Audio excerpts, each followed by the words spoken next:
ছাত্ররা দেশের ভবিষ্যৎ, তারাই হলো গিয়ে আমাদের সম্পদ, ধৈর্য ধারণ করতে হবে। আর বর্তমান হলো গিয়ে ইউটিউবের যুগ, ফেসবুকের যুগ, সমস্ত সাংবাদিক এখানে সাংবাদিকবৃন্দ এখানে আছেন।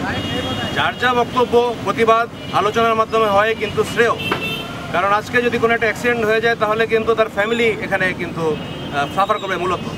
তো আপনারা দেখলেন যে আমরা অনেক কষ্টে বুঝিয়ে শুনিয়ে এদেরকে আমরা আবার বুঝালাম যে বর্তমান হলো গিয়ে শিল্প বিপ্লব করতেছে।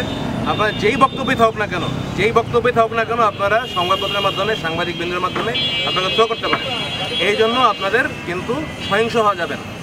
ওই পাশেও আমরা যে ছাত্র সংগঠন আছে তাদেরকেও বুঝিয়ে আসলাম, এ পাশেও বুঝাচ্ছি, যাতে করে শান্তিপূর্ণভাবে এই জিনিসটা সমাপ্ত ঘটে এবং কোনো রকম ক্যাজুয়ালিটি না হয়। কারণ ছাত্ররা কিন্তু আমাদেরই ভাই, এবং এই যে ক্যাজুয়ালিটি হয়ে গেলে তাদের ফ্যামিলি সবচেয়ে বেশি সাফার করে, অন্য কেউ সাফার করে না। আপনারা দেখেন যে অনেক পুলিশ ভাইও কিন্তু শহীদ হয়ে যায়।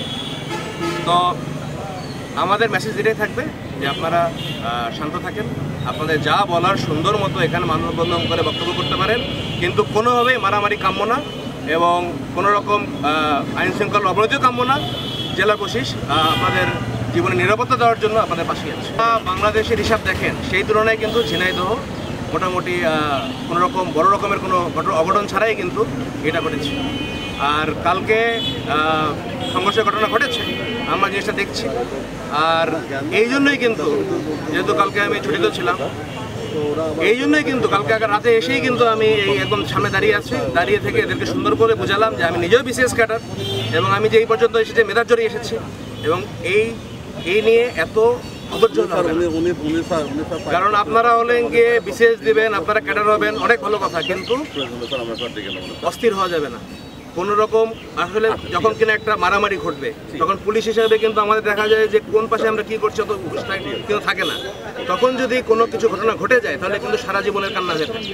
ট্রাফিক নিরাপত্তা আপনারা দেখছেন যে অফিসারের আমরা রাস্তায় আছি এবং আমাদের সম্মানিত পুলিশ সুপার স্যার সার্বক্ষণিক উনি যোগাযোগ রাখছেন। সকালবেলাতেও স্যার এসে কিন্তু সব জায়গায় টহল দিয়ে গেছে এবং স্যারের মেসেজ হলো কি এই মেসেজই যে তোমাদের বক্তব্য তোমরা সুন্দরভাবে দাও, কোনো রকম যেন কোনো